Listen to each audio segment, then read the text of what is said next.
I would like to we'll conclude, I think, but there's one thing I'd like you to help me with.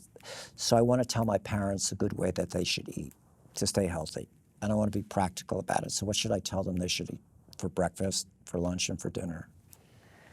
Oh, that's loaded. Which, by the way, is on the handout. Yeah. There's yeah, all it the is. suggestions. So breakfast, oatmeal's wonderful. I'll tell people to stay away from a lot of the processed oatmeals with a ton of added sugar, because most of the instant oatmeals, will have about a tablespoon of added sugar. But just a nice simple oatmeal with a little honey and some sliced banana, would be fine.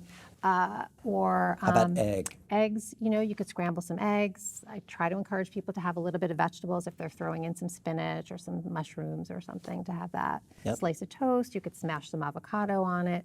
That's also nice. If you're going to have cereal, make sure it's a whole grain cereal that doesn't have a lot of sugar, and then put some fruit in it, put some walnuts in it. Yeah. So you're kind of boosting that up. Yeah, and that's easy enough to do, Yeah, all those things. definitely. And a lunchtime meal? Lunch, one of my favorite lunch suggestions is to turn to the canned fish. So whether it's canned salmon or canned tuna or sardines. A lot of older people like sardines, and they're packed with omegas. So you Calcium. calcium if it has the bones in them. So they could have that either on a sandwich or on a salad, or, that's nice and easy. Or soup. Not a canned soup, but a soup. Yeah, if it's homemade. Or there's a soup I mentioned in the handout that's called Imagine, and it's in a lot of the supermarkets. It's a pretty clean soup. There's a lot of they have a lot of vegetable options like butternut squash and cream of broccoli, and so that's also nice. That's great. And a dinner? And dinner would be just like a lean protein and, the half plate vegetables and a sweet potato or peas or baked potato.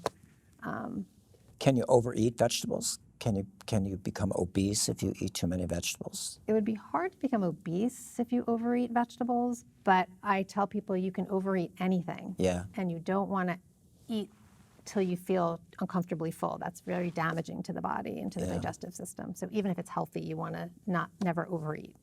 And you recommend drinking water? Mostly water, yes. Yeah. Tea, or unsweetened iced tea is fine too. Yeah. What about diet soda? Not good.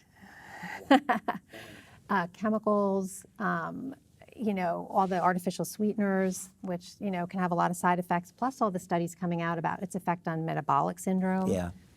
So that's pretty scary. Absolutely. It tricks your body. It does. It tricks your body, your liver to release glucose, even though there's no sugar in Correct. Right. You're right. Right. And studies have shown people who drink dietary sodas are no leaner than people who drink regular or Right. don't drink soda. Right. So I know there's a lot of good reasons not to drink it. Phosphates are another good reason. Yes. Yes. Well, that's been very practical and helpful. I really wish that Medicare would cover more of your services for people like you to help our parents and our patients, and I think that's been very helpful.